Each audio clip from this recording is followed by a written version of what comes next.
जब भी सत्संग में आओ, कितने दिन रहो, तो कहो आज एक बुराई छोड़ूंगा, एक अच्छाई पकड़ूंगा। धीरे धीरे धीरे इतनी बुराइयां नहीं है जितना आपको सत्संग सुनाया गया। अगर आपने सत्संग की महिमा को समझा होता और एक एक बुरे कर्म को छोड़ा होता और एक एक अच्छाई को पकड़ी होती, तो तुम पास सब हो जाते। इसमें ज्यादा कोई समय, ज्यादा कोई मेहनत करने की जरूरत नहीं है, लेकिन थोड़ा बहुत तो निस्वार्थ आपको करना होगा। अगर कुछ न कराया जाए, आप पर दया कर दी जाए, तो आपको अनुभव नहीं होगा कि दया कैसे होगी, और किसी दूसरे को आप बता भी नहीं पाओगे। इसीलिए दया तो अंदर से लगी, लेकिन कराया तुम्हें से जा रहा।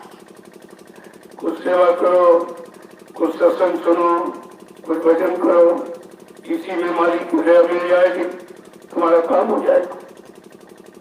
क्योंकि आप अपनी तरफ से या अपनी बुद्धि से कुछ नहीं कर सकते, क्योंकि यह रास्ता बुद्धि से परे। बुद्धि का काम केवल सोचने, निर्णय लेने का, और निर्णय बुद्धि वही लेगी जो उसको समय से मिलता रहा।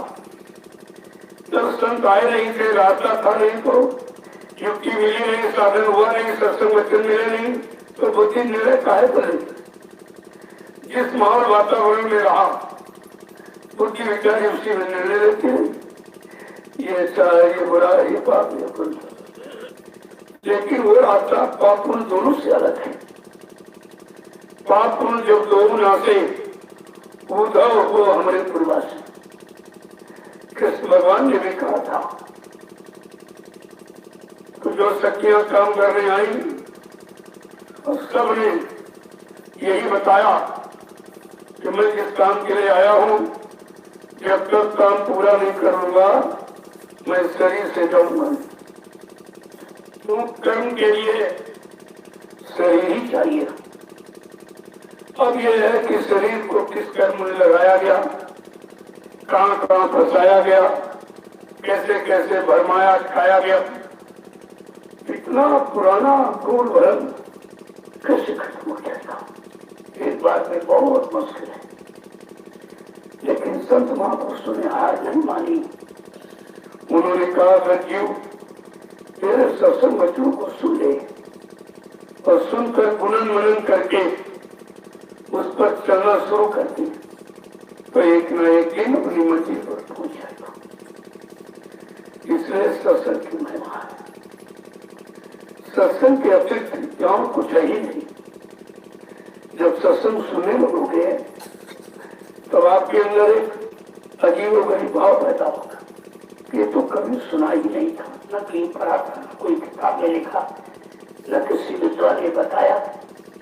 क्योंकि ये रास्ता काल माया का देश में रहने का नहीं है, यहाँ से निकलने का। और कहा जल्दी से चलो निकलो और अपने घर को। लेकिन जब तुम्हारे साथ काल का जीव लग जाए थे, वो तुम्हें निकलने देंगे, और तुम्हारे पास काल के जीवों की पहचान नहीं, कौन काल का है, कौन दयाल का है, कौन मेरा हितैषी है, कौन मेरा नुकसान करा रहा। जरा सा मीठा बोल दिया, आपको दे दिया तो आप भर जाओगे समानी। काल के जीव तो हंसाने का काम करे और दयाल का जीव निकालने का काम करेगा। इसलिए दोनों का कार्य क्षेत्र अलग अलग है। अब सत्संग करोगे तब तुम्हारी समझ में आएगा कि काल का काम क्या है, दयाल का काम क्या है। तो हम रहने वाला काम करें, यहाँ से निकलने वाला काम करें, ये समझ पड़ी थी। एक महात्मा जी थे, तो गाड़ी पर बैठे थे। एक राजा आया घोड़े से, तो घोड़ा तो पेड़ में बांध दिया और महात्मा जी के पास दंडवत प्रणाम करके बैठ गया। थोड़ी देर के बाद कहने लगा कि महाराज मेरा भविष्य बता दीजिए। महात्मा ने भी कहा, मैं भविष्य बताऊंगा, लेकिन तुम मानोगे नहीं। पहले कह रहे महाराज आप भविष्य का माने में कहा आप नहीं मानो। मैं जानता हूं कि आप मानोगे नहीं, लेकिन मैं बताऊंगा जरूर, क्योंकि मेरा फर्ज है। तो महात्मा जी ने उसको बैठा कर कहा, देखो तुम जो शिकार खेलते हो ये जीव हिस्सा पाप है, ये काम बंद कर दो, जंगल अगर मत जाना, लेकिन तुम जाओगे जरूर। अगर जंगल जाना कोई सुंदर अच्छा घोड़ा रास्ते में ले जाए उसको लेके मत आना, लेकिन तुम लाओगे जरूर। अगर ले आना तो सवारी मत करना, लेकिन तुम करोगे जरूर। अगर सवारी भी करना तो किसी दूसरे राजा के राज में मत जाना, लेकिन तुम जाओगे जरूर। वहां भी जाना तो किसी स्त्री जात से संबंध मत करना, लेकिन तुम करोगे जरूर। और राजा तुम्हारी मौत है, कहा राजा तेरी मौत है। अब वो राजा वहां से चल पड़ा। उस दिन तो बेचारा सोचता विचार करता रहा कि महात्मा जी ने ये बताया, ये बताया, ये नहीं करना, ये नहीं करना, लेकिन होनी बड़ी प्रबल है। आपने धर्मशास्त्रों में पढ़ा होगा कि होनी बड़ी प्रबल है। होने वाले जो कुछ आपने किया उस किए का फल भोग का समय होनी कहलाता, क्योंकि यहाँ का किया या उसे भुगतान जरूर करना पड़ेगा, उससे तुम्हें कोई बचा नहीं सकता है। हाँ, संत सतगुरु को अधिकार है, वो आपको आपके किए हुए कर्मों की माफी करा के आप बचाव कर सकते हैं। बहुत दिन राजा सोचता रहा। जब वो आ गई होनी, जो उसने जंगलों में जाकर तमाम जीवों की निर्दोष हत्या की, उस हत्या का उसका पाप का घड़ा भर गया था। जब जैसी युगो तपिता तब तैसी मति होए, काल रेख की रेख को मैं सकी नहीं हुआ। अब जो उसने कर्म किया था, शिकार खेल के निर्दोष निरपराध जीवों की हत्या करता रहता, उसी से गला भर गया था। जब भूलने का समय आया, होनी होनहार बलवान, जिसे कोई मत मानो झूठी, गई मंत्रा पास के गई, मिला गई बूटी, राम लखन वनवास के धारे, दे राजा दशरथ की छूटी, इसे कोई मत मानो झूठी।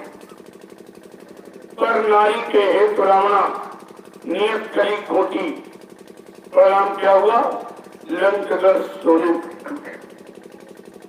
ये दो काम, दो जाल जो काल माया ने मिलकर बनाया, इसको समझने की जरूरत है।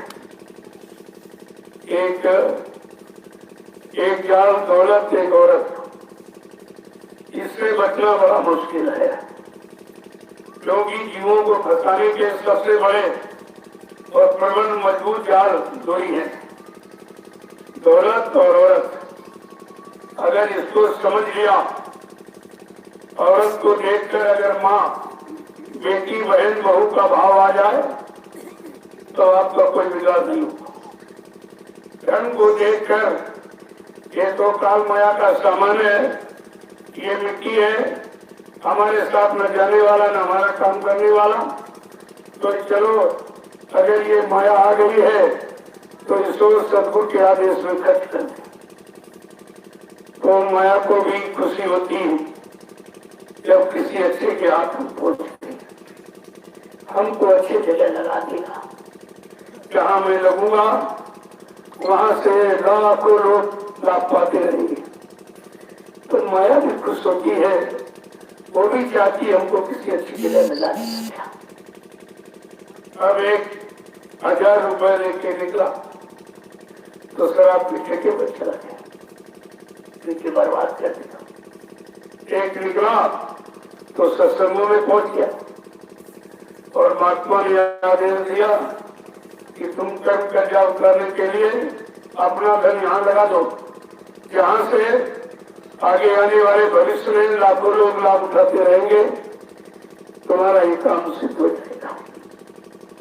देखो, धन वही है, लेकिन लगाने का तरीका किसी किसी को मालूम है।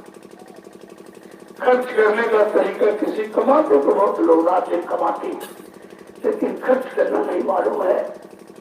जिस खर्च करने से जितना खर्च किया उससे 1000 गुना ज्यादा मिल जाए तब तो खर्च करने का मतलब नहीं। ऐसे दौलत को बर्बाद करते रहोगे, माया भी आपसे दुखी रहेगी, कभी आशीर्वाद नहीं देंगे। इसलिए अब वो राजा बहुत दिन सोता रहा, लेकिन काल का जीव मंत्री उसके साथ लगा। मंत्री जो काल का जीव था वो राजा के साथ लगा था। कहा राजन बहुत दिन हो गए शिकार पर नहीं चले। अरे मालूम नहीं महात्मा जी ने मना किया था जंगल मत जाना। कहा महात्मा तो ये भी कहा था महात्मा जी ने कि घोड़ा मत ले जाना।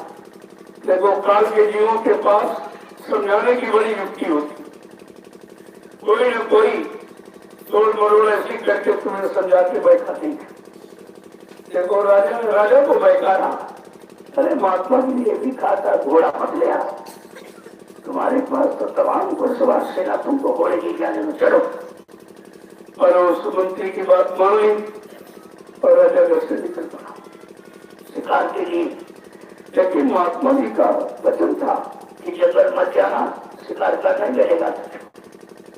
और वो शिकार के लिए बहुत दूर निकल गया। बात देखते शिकार नहीं मिला, रात हो गई। जब वापिस सोने लगा तो और ज्यादा रात हो गई। और जब जंगल में आया तो देखा एक कुसुमा घोड़ा इतना सुंदर जो उसकी घुड़सवार सेना में था ही। वो थी मौत जिसको महात्मा जी ने मना किया था धर्म। अब मंत्री बोला राजन बहुत सुंदर घोड़ा है। अरे कहा महात्मा जी ने कहा था घोड़ा होना मत। देखो वचन भी याद रखना, लेकिन काल के जीव तुम्हारे साथ जुड़ जाएंगे तो बच्चों से आपको बैठा देगा। तो कह रहा है महात्मा जी ने कहा था सवारी मत करना, ले चलो दरवाजे पर बंद हो गए तो सुबह होगी। तुम्हारी घुड़सवार सेना में इतना अच्छा घोड़ा है नहीं। और राजा ने मंत्री की बात मान ली। वो मौत अपने घर में ले आया। अब कुछ दिनों के बाद पड़ोसी राजा ने आक्रमण कर दिया। मंत्री दौड़ के आया था राजन जल्दी चलो तुम्हारे पर चढ़ाई हो। राजा ने सारी सेना लड़ाई के मैदान में भेजी। 6 महीने युद्ध चला, उसकी सारी सेना मारी। फिर मंत्री दौड़ के आया राजन तुम्हारी सब सेना मार दी गई, जल्दी करो जल्दी करो। कहा मंत्री कैसे करूं मेरे पास सवारी नहीं। कह रहा ये घोड़ा तो बता है। नहीं महात्मा जी ने मना किया सवारी मत। देखो काल के जीव कैसे बैठाते। कहा महात्मा जी ने ये भी तो कहा था किसी दूसरे राजा की राज सीमा में मत जाना। दुश्मन तुम्हारी सीमा में आ गया है, चलो इसको भगा दो घरे। अरे उसकी समझ में आ गया राजा और घोड़े पर बैठा। उसे क्या मालूम ये मौत है कि घोड़ा। अब जब मौत पर सवार हो गया, मौत एकदम मुड़ गई और उस युद्ध स्थल में पहुंची और रातों से इतना मार काट खून खराबा जो मारता काटता 2 राजाओं की सीमा को क्रॉस कर दिया। जब तीसरे राजा की राज सीमा में पहुंचा तो सूर्यास्त हो गया। उस समय यह नियम था कि सूर्यास्त के बाद लड़ाई नहीं करी जाती। राजा जहां ठहरा था उस राजा की एक बेटी थी। उस बेटी ने कहा पिताजी मेरी शादी कहीं न कहीं आप जरूर करो, हो न हो इसी बहादुर राजा के साथ करो। ऐसा पराक्रमी बहादुर राजा कहाँ मिलेगा जो दुश्मन को खदेड़ता 2 राजाओं की सीमा को क्रॉस करता हुआ आपकी सीमा में आ गया। ऐसे बहादुर राजा कहाँ मिले, वो लोग मेरी शादी से साथ करो। तो राजा ने उस राजा से अपना परामर्श रखा। कहा भाई मेरी बेटी आपसे शादी करना चाहती है, देखो शादी की तैयारी हो। देखो संत वचन कभी मिथ्या नहीं। कोई कारण बन जाएगा, उनके वचन जरूर सिद्ध हो जाएगा। अब जब राजा की शादी हो गई तो उस राजा ने कहा तुम हमारे जमाई दामाद हो गए हो, जाओ सेना ले जाओ। चलो सेना लेके जैसे राजा पहुंचा लड़ाई के मैदान में, और जैसे दुश्मन का पहला वार हुआ राजा उसी में धराशायी जमीन पर गिर गया। महात्मा जी सामने खड़े हैं, कह रहे कहो राजन माने सब बताया था, मेरा एक एक वचन तुम्हारे सामने से था। अब एक वचन शेष बाकी रह गया। मैंने कहा राजन तुम्हारी मौत है, अब तुम मौत की गोद में तो थोड़े ही समय में जाने ही वाले हो। कहने का मतलब है संत महापुरुषों के वचन कभी खाली नहीं जाते, कभी मिथ्या झूठ नहीं होते, उनका समय घड़ी सब निश्चित। और सारा समय महात्मा जी ने दिया राजा को कि जो जो मैंने तुमको बताया यह सब तुम्हारे सामने घटित होगा, लेकिन जब तुम काल के जीव के साथ जुड़ जाओगे वो तुमको मेरे वचन मानने ही नहीं। ये है काल जीवों का।